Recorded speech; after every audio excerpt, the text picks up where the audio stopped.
उत्तर प्रदेश सरकार की कैबिनेट ने एक अध्यादेश को मंजूरी दी है जिसमें धर्म परिवर्तन के मसले को डील किया गया है और शादी धर्म परिवर्तन के मकसद से की जाए, इसको भी अपराध की श्रेणी में लाने की कोशिश की गई है। इस कानून के जरिए अब राज्यपाल के दस्तखत के बाद यह कानून लागू भी हो जाएगा। हम बात करते हैं पटना हाईकोर्ट के रिटायर्ड जज जस्टिस वीएन सिन्हा से। हमने पहले भी लव जिहाद के मसले पर बात की थी और इन्होंने तब हमें बताया था कि कोई कानून, अगर स्पेशल कानून कोई राज्य सरकार बनाना चाहती है या विधानसभा बनाना चाहती तो उसका उसे अधिकार होता, उसकी संवैधानिकता परखी जाएगी हाईकोर्ट में और सुप्रीम कोर्ट में, वो एक अलग मसला है। आज इनसे बात करते हैं क्योंकि अब तो एक अध्यादेश पारित हो चुका है यूपी कैबिनेट से।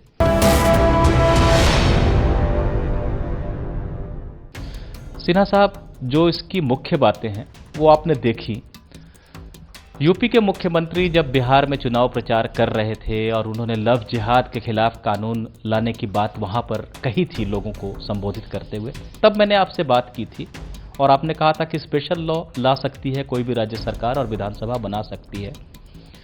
अब इन्होंने एक अध्यादेश की शक्ल में, क्योंकि आजकल विधानसभा का सत्र नहीं चल रहा है, तो अध्यादेश एक लेकर अभी आए हैं। पर ये लव जिहाद या सिर्फ शादी से अलग पूरा का पूरा जो धर्म परिवर्तन होता है उसको सख्ती से डील करने की कोशिश की है और ऐसा लग रहा है जैसे यूपी सरकार की कोशिश है कि इसको लगभग असंभव बना दिया जाए कि कोई अपना धर्म परिवर्तन कर सके। आपकी क्या राय है? आपने भी ये पॉइंट्स देखे जो यूपी सरकार ने जारी किए हैं। देखिए, धर्म परिवर्तन और धर्म परिवर्तन शादी के लिए ये दो चीज़ों मुख्यतः इस अध्यादेश में आने की बात है। तो धर्म परिवर्तन अगर ये स्वेच्छा से होता है, धर्म परिवर्तन करने के बाद कोई व्यक्ति, पुरुष या महिला, स्वेच्छा से किसी से विवाह करता है, तो इसमें मेरे समझ से इसको प्रिवेंट करना इस कानून के द्वारा संभव नहीं हो सकेगा। लेकिन अगर धर्म परिवर्तन किसी प्रलोभन की वजह से हुआ है और उसके बाद प्रलोभन देकर के उस व्यक्ति से शादी रचाई जाती है, वो भी किसी प्रलोभन के अंदर होता है, तो इसको रोकने का, क्योंकि अनड्यू इन्फ्लुएंस तो आप उन पर एक्सरसाइज कर रहे हैं कि आपने पहले उनको फोर्स किया या मतलब लालच दिया कि तुम अपने को कन्वर्ट करो और कन्वर्ट करके फिर आपने शादी की, तो ये दोनों काम अगर प्रलोभन दे करके या ज़बरदस्ती, जोर ज़बरदस्ती करके अगर किया गया तो ये गलत होगा। और इसको असर्टेन करने के लिए अगर सरकार कोई प्रोसीजर प्रोवाइड करती है लॉ में और रोकना चाहती है, तो मेरे समझ से ऐसा करना न्याय संगत होगा, क्योंकि ऐसे कानून कोई पहली दफ़ा उत्तर प्रदेश सरकार लेके आई है ऐसी बात नहीं है। ऐसे कानून कई और स्टेट्स में भी हैं जिसके बारे में हम लोगों पहले भी बात कर चुके हैं और आप जानते हैं। सिन्हा साहब, मैं यही समझना चाह रहा हूं कि बहुत सारे राज्यों में, 9 राज्य हैं करीब करीब, जिनमें धर्म परिवर्तन को लेके चेक्स एंड बैलेंस रखते हुए कानून बनाए गए हैं और बाकायदा सुप्रीम कोर्ट ने उन्हें मंजूरी भी दी है। ऐसा नहीं है कि वो कानून बन गए और उनको कोई चैलेंज नहीं किया गया, वो मंजूरी भी दी गई है और 1 साल, 2 साल, कहीं कहीं पर 3 साल तक की भी सज़ा का प्रावधान रखा गया है अगर गलत तरीके से किसी ने धर्म परिवर्तन करवाया है।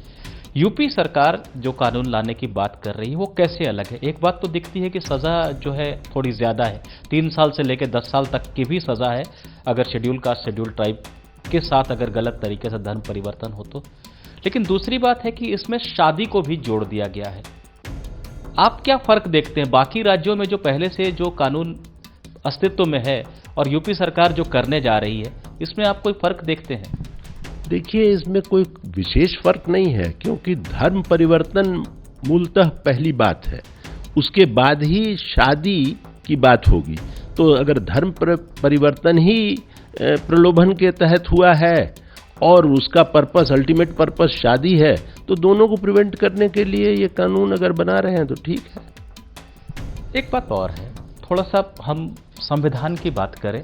मौलिक अधिकार कुछ लोगों के हैं, जैसे आर्टिकल 21 है, वो स्वतंत्रता का अधिकार देता है। आप स्वेच्छा से अपने जीवन के लिए चयन कर सकें कि आपको क्या चाहिए, आपका लाइफ पार्टनर कौन होगा, आप किस धर्म को अपनाना चाहते हैं, क्या पहनना चाहते हैं, क्या खाना चाहते हैं। ये तमाम बातें स्वतंत्रता के दायरे में आती है, व्यक्तिगत स्वतंत्रता एक व्यक्ति की। फिर आर्टिकल 25 है जो किसी को भी अपना धर्म मानने की अनुमति देता है, उसके बारे में प्रचार करने की भी, लोगों को बताने की भी अनुमति देता है। आप नहीं समझते हैं कि इस तरह का कानून जो है वो ऐसे मौलिक अधिकार जो लोगों को हासिल हैं, संविधान ने दिए हैं, उनका हनन करते हैं? देखिए, मौलिक अधिकार है राइट टू लाइफ और right to profess and practice किसी रिलीजन को। तो ये दोनों आपके मौलिक अधिकार हैं, लेकिन इन मौलिक अधिकारों का अगर हनन कोई करता है प्रलोभन दे करके, तो इसको तो रोकने के लिए अगर सरकार लोगों को प्रलोभन से बचाने के लिए अगर कोई कारगर कदम उठाती है, तो इसमें मैं नहीं समझता हूं कि यह गलत है। शेड्यूल कास्ट, शेड्यूल ट्राइब को लेकर खासतौर पे प्रावधान किए गए हैं। उनके साथ अगर ऐसा किया जाए तो सज़ा 10 साल तक की हो सकती है। ऐसा क्यों किया गया? क्या जो ईसाई मिशनरियां हैं, जो जिस तरह से उनका धर्म परिवर्तन होता है, बात सिर्फ लव जिहाद तक सीमित नहीं रखी यूपी सरकार ने, उससे आगे बढ़ने की कोशिश हो रही है और किसी भी तरह के धर्म परिवर्तन पर अंकुश लगाने की कोशिश है राज्य सरकार की? देखिए, यहाँ इस भारत देश में धर्म परिवर्तन तो चल रहा है बहुत पहले से। अंग्रेज ईस्ट इंडिया कंपनी आई, उन लोगों ने भी धर्म परिवर्तन किया। उसके पहले जो मतलब बाबर और हुमायूं और ये मुगल शासक आए यहाँ, उन लोगों ने भी इस कंट्री में आके धर्म परिवर्तन किया। तो ये धर्म परिवर्तन और धर्म परिवर्तन मूलतः ऐसे लोगों का होता है जो कि शेड्यूल कास्ट, शेड्यूल ट्राइब नीचे के लोग हैं उनका। तो उनको अगर कोई एक्सप्लॉइट करने के लिए अगर करता है, तो उसको रोकने के लिए तो शुरू से कानून बनते आए हैं, और अब अगर बना रही है सरकार शेड्यूल कास्ट और ट्राइब के लोगों को प्रोटेक्ट करने के लिए, तो ये तो अच्छी बात है। 2 महीना पहले बताना पड़ेगा किसी को, डीएम को अपने ज़िले के जानकारी देनी पड़ेगी कि मैं धर्म परिवर्तन करने जा रहा हूँ।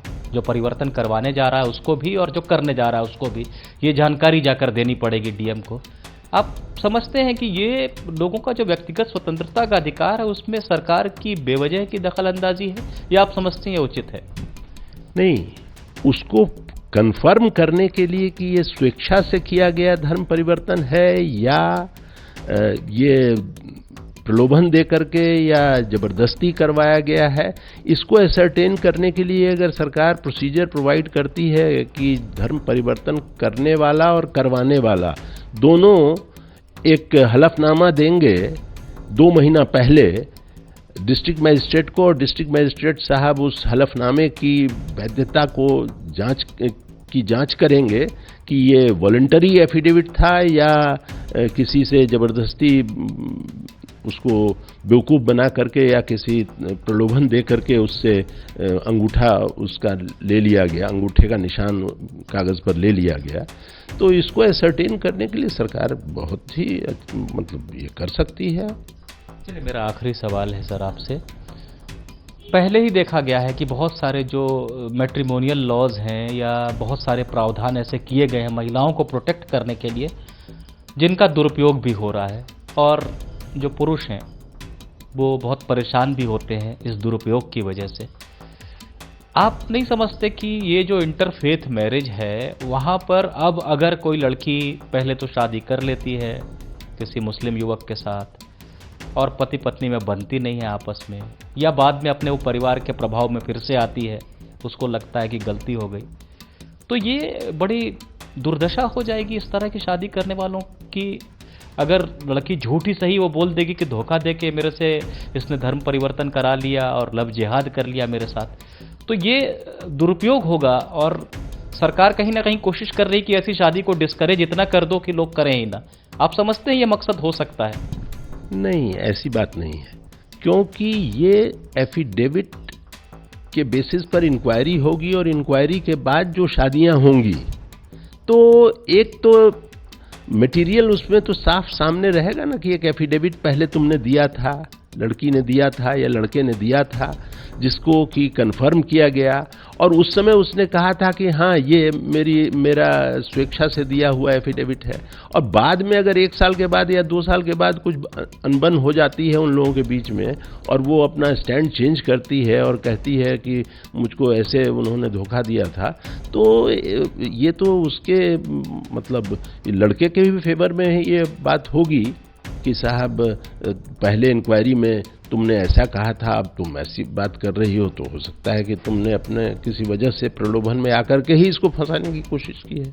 लेकिन तमाम जो सुप्रीम कोर्ट भी चिंता जता चुका है, सरकार को प्रोटेक्शन देने के लिए भी कह चुका है, बहुत तरह की शादियां होती है, इंटरफेथ हो या इंटरकास्ट हो या जो हरियाणा और पश्चिमी उत्तर प्रदेश के जाट समाज में ख़ास तौर पे एक गोत्र में अगर या ऐसे गोत्र में जिसको मानते हैं कि आपस में शादी नहीं कर सकते, वैसी अगर किसी जोड़े ने शादी कर ली हो, उनकी जान को खतरे हुए हैं और बहुत सारे ऐसे वाक़ये हुए हैं। सुप्रीम कोर्ट ने बल्कि कह रखा है कि जो प्रेमी जोड़े हैं उनको प्रोटेक्ट किया जाए, उनको सुरक्षा दी जाए। ये 2 महीना पहले बताना पड़ेगा। आप नहीं समझते सीधे सीधे उनकी सुरक्षा को खतरे में डालने वाली बात है। डीएम के पास जाएगा, वहाँ से बात लीक होगी, इंक्वायरी होगी और किसी का भी परिवार उस जोड़े को खतरा पहुंचा सकता है। तो सरकार का दायित्व है बचाकर रखना लोगों को, उसकी बजाय जो है खतरे में डाल रही है सरकार।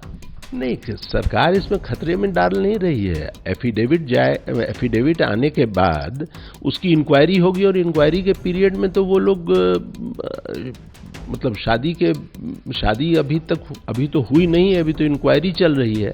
इंक्वायरी के पीरियड में ही अगर कलेक्टर को ये लगेगा, डिस्ट्रिक्ट मजिस्ट्रेट को, कि सिक्योरिटी प्रोवाइड करना ज़रूरी है लड़की को या लड़के को, तो वो अप्रोप्रिएट सिक्योरिटी देंगे, क्योंकि सुप्रीम कोर्ट का और लोग मतलब सिक्योरिटी तो कंसर्न है स्टेट गवर्नमेंट का। स्टेट गवर्नमेंट की कॉम्पिटेंट बॉडी अगर इस नतीजे पर आती है कि लड़की को खतरा है उसके परिवार वालों से या उसके गोत्र वालों से या और लोगों से, तो सिक्योरिटी प्रोवाइड की जाएगी। तो हमने बात की जस्टिस वीएन सिन्हा से, बहुत ही सम्मानित पूर्व जज हैं और बातों की पूरी समीक्षा करके, किसी भी कानून या कानूनी पहलू की समीक्षा करके अपनी निष्पक्ष राय देते हैं। इन्हें ऐसा नहीं लगता कि उत्तर प्रदेश सरकार जो अध्यादेश लेकर आई है वो किसी भी तरह से संविधान के खिलाफ है। व्यक्तिगत स्वतंत्रता का अधिकार लोगों को है, धर्म को प्रैक्टिस करने का अधिकार भी लोगों को है।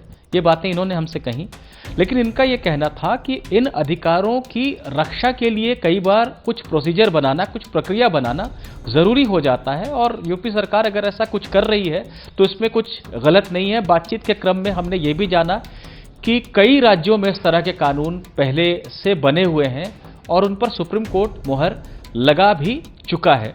तो ऐसे में उत्तर प्रदेश सरकार जो अध्यादेश लाने जा रही है उसके कुछ पहलुओं को हो सकता है कि चुनौती दी जाए हाई कोर्ट में और सुप्रीम कोर्ट में। वहां पर यूपी सरकार को यह साबित करना पड़ेगा कि पहले से जो पैरामीटर्स, जो मानक तय किए गए थे पुराने फैसलों में, उनके मुताबिक ही इस नए अध्यादेश में भी प्रावधान किए गए हैं, तभी उन पर अदालत की भी मुहर लग पाएगी। एबीपी न्यूज आपको रखे आगे।